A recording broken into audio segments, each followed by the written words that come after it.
Renungan Minggu Prapaskah pertama, 22 Februari 2026, dengan tema Di Antara Dua Pilihan. Bacaan Alkitab menurut Kitab Kejadian, pasal 2 ayat 15 hingga 17, dilanjutkan pasal 3 ayat 1 hingga 7.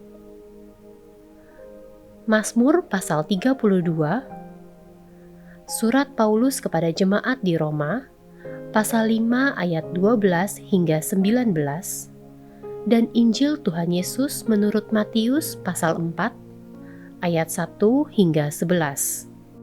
Perjalanan hidup yang kita lalui bukan hanya tentang waktu dan kesempatan, tetapi juga tentang pilihan.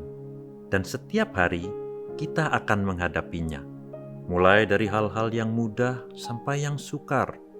Tentu dalam setiap pilihan ada risiko yang harus ditanggung. Jika memilih untuk berkata jujur, mungkin itu akan menyakitkan, bahkan berisiko tinggi untuk diri kita sendiri, namun berkenan di hati Tuhan.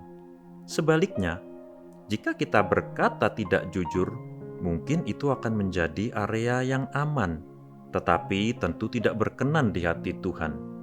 Adam dan Hawa adalah manusia yang dikasihi Allah, bahkan diberi kepercayaan Allah untuk merawat ciptaan sekaligus peringatan untuk hidup dalam batas Allah.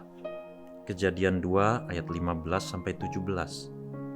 Namun, godaan datang secara halus tetapi meyakinkan dan menggiring manusia kepada kejatuhan.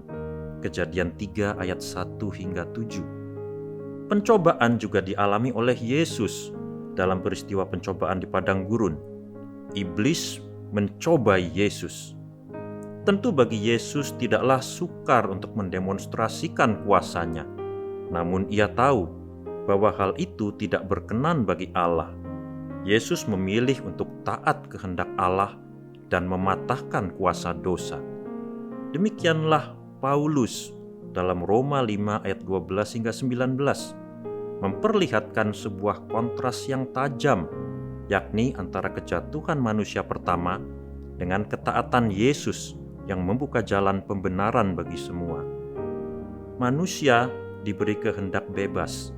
Di satu sisi, hal ini menjadi celah bagi kita untuk dapat memilih apakah kita mau membuka diri untuk melakukan kehendak Allah ataukah menyerah pada godaan yang menggiurkan. Memang kita tidak selalu berhasil melakukan kehendak Allah.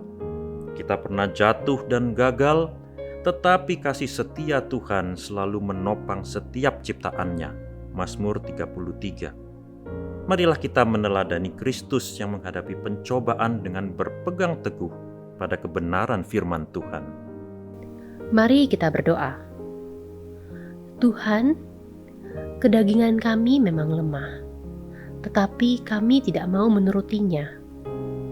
Tolonglah kami ya Tuhan, mampukanlah kami untuk berani melakukan kehendak-Mu.